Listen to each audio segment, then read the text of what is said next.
ఐటీలో ఎంట్రీ కావాలా? Training software engineer గా అజా కోడింగ్ ట్యూటర్ లో 2 వీక్స్ ట్రయల్ పీరియడ్ లో వెంటనే చేరండి.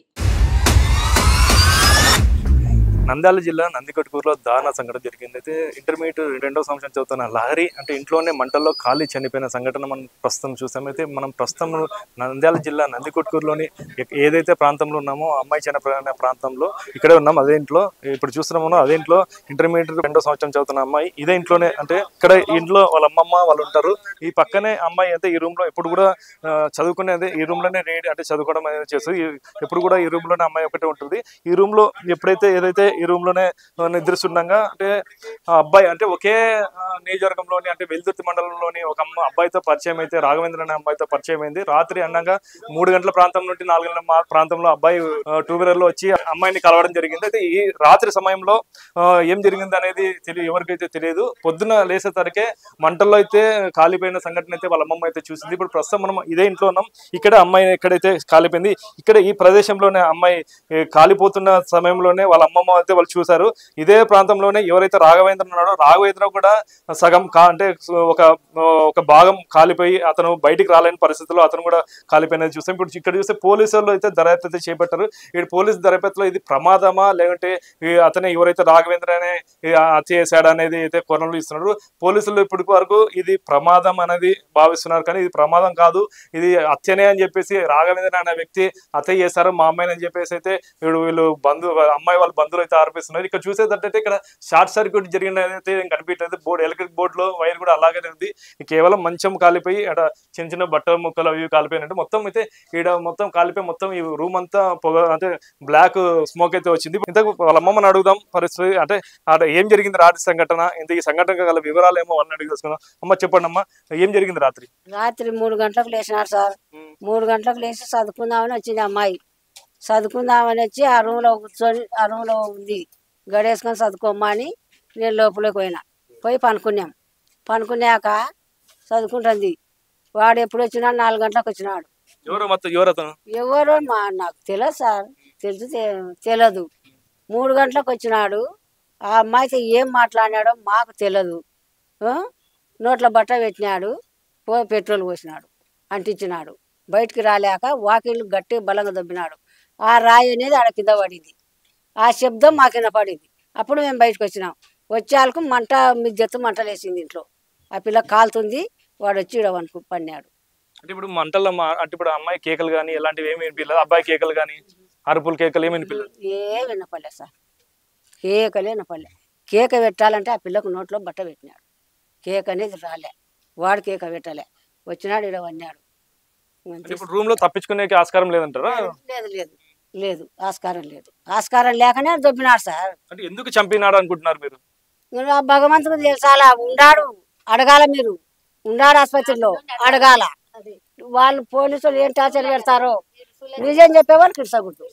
ఏం మేడం చూసారా అతన్ని మీరు? ఎప్పుడు చూడలే.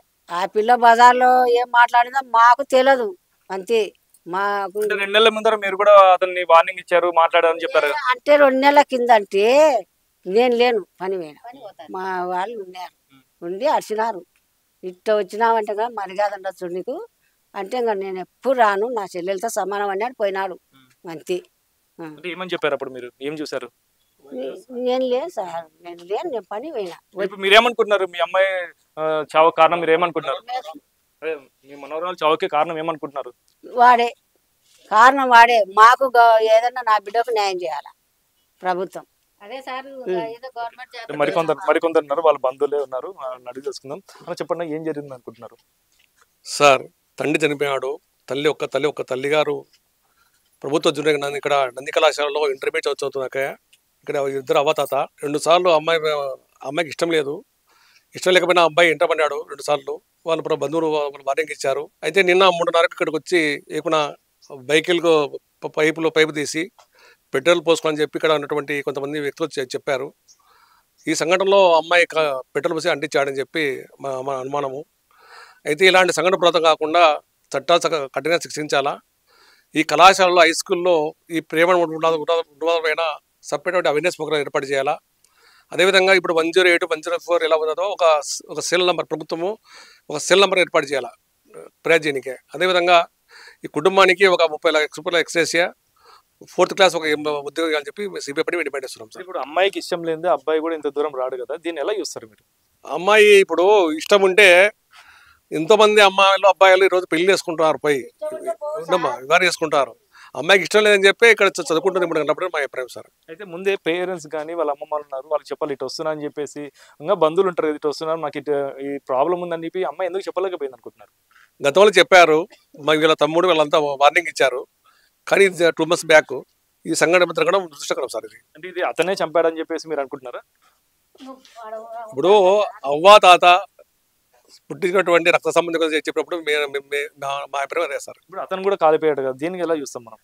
ఇప్పుడు అక్కడ గడపెట్టాడు సార్. సార్ ఇప్పుడు చిన్న రూమ్, అది రూమ్లో ఇప్పుడు నేను కానీ నువ్వు కానీ ఒక చిన్న ఒక అగ్గిపెట్టి కలుసుకుందాము ఇప్పుడు ఇక్కడే. ఆ మంటకు మనం ఏ విధంగా ఎంత బాధపడతామో నాకు తెలుసు. చిత్తమంటలో అమ్మాయి కాలిపోతుంటే ఒక అవ్వగా వాళ్ళు దాన్ని ప్రకటించలేకపోయారు. అతను ఆ యొక్క కాళ్ళు కాలినప్పుడు వచ్చి ఇక్కడ పడ్డాడని చెప్పి అవ్వ చెప్తున్నప్పుడు మీరు దాన్ని ఎట్లా చూడాలి సార్? ఓకే, ఇంకోటి కొంచెం డీటెయిల్స్ గా అడుగుదాం. అమ్మ చెప్పండి, ఇప్పుడు ఏం లేదు, మీరు పక్కనే చూసి ఉన్నారు కదా మీ అమ్మాయి కాలిపోయేటప్పుడు, ఇప్పుడు ఆ పిల్లోని మీరు ప్రశ్నించలేదా ఏం చేసినావు ఎందుకు వచ్చినావు అని చెప్పి? అడిగినాం, ఏంటికి వచ్చినావురా నువ్వు ఇయ్యాలప్పుడు ఏంటికి వచ్చినావు అంటే నా చెల్లెలు నీకు వచ్చినావు, చెల్లెలు చూసినావు ఎందుకంటే ఇచ్చినావురా అంటే పలకకున్నాడు. అంటే పెట్రోల్ తీసుకొచ్చినారు చూసారా మీరు? పెట్రోల్ చూసినా ఆడ పోపించుకునే చూసినాను, తెచ్చేది ఆడ బండి ఇచ్చి పోసుకొని తీసుకొని వచ్చిన వాళ్ళు చూసినారంట. మేము చూసాము, ఇంట్లో ఉన్నాం మేము. అది మీరు అడిగితే ఏం సమాధానం అయితే చెప్పలేదా? చెప్పలే, సమాధానం చెప్పలే. కాలేం ఎక్కువ కాలలే, వాడైతే సావడు. కాళ్ళకు అది మీ పాయింట్ ఉంది కాబట్టి అంటుకుంది, లేకుంటే అది కూడా అంటుకోదు. అంటించినాడు, బయటకు వచ్చినాడు, బయటకు రానికి రాక గొడవ కొట్టినాడు. ఆ శబ్దం లేకుంటే కూడా వాడు తెంకొని పోవు. మా పిల్లని మేము ఇవ్వగానే వామి చచ్చింది అనుకున్నాం. నేనేనా ఆ పిల్లోడు కనిపించకపోతే ఆత్మహత్య అని చెప్పేసి అనుకుంటున్నాం. ఇంకా మళ్ళా ఆ పిల్ల ప్రేమ అనేది అయితే పోతారు. ఇంతకుముందు అట్లా జరిగింది అంటున్నాం కదా, వచ్చి మాట్లాడుతున్నాడు అంటే ఏం అంటే అన్న వాడు అట్టటోడు కాదులేని ఆ పాప అనింది. అన్న నా చెల్లెలు అన్నాడు. నా చెల్లెలు అన్నప్పుడు ఇంకా మనం ఏమ వచ్చి అడిచినాడు పోయినాడు. ఇంకా మళ్ళాసారి పోవాలనుకుంటే ఇప్పుడు పోవచ్చు కదా, పోయి పెళ్లి చేసుకోవచ్చు కదా. మాకేం అభ్యంతరమా? మేము చూస్తుమా? సంపాదించిన అవసరం ఏముంది వానికి? ఆ పిల్ల మాట వినలేదనే చంపింది. ఇదేగా నేను చెప్పేది సార్, వేరే మాటలు చెప్పాను, అబద్ధం చెప్పాను. అయితే ఇదండి ఇప్పుడు అంటే అమ్మాయి వాళ్ళ అమ్మమ్మ వాళ్ళు చూసేది అయితే చెప్పేది ఇది పరిస్థితి. అంటే ఇది ముమ్మాటికి నోట్లో బట్టలు పెట్టి అరవకుండా కేకలు రాకోకుండా పెట్రోల్ పోసి చంపారని చెప్పేసి ఇక్కడ ఆరోపిస్తున్నారు. పోలీసులు మాత్రం దీనిలో వేరే కోణంగా అయితే భావిస్తున్నారు. ఇది ప్రమాదం కూడా జరిగి ఉండొచ్చు కదా అని చెప్పేసి పోలీసు భావిస్తున్నారు. అంటే ఇది అత్యన ప్రమాదం అనేది కూడా పూర్తి స్థాయిలో దర్యాప్తు చేసి పోలీసులు అయితే త్వరలోనే వెల్లడిస్తారని చెప్పేసి పోలీసు శాఖ కూడా తెలుస్తుంది. ఇది ఇక్కడ పరిస్థితి. కెమెరా పర్సన్ వికాస్తో కిరణ్, సుమన్ టీవీ, నందికొట్కూరు, నంద్యాల జిల్లా.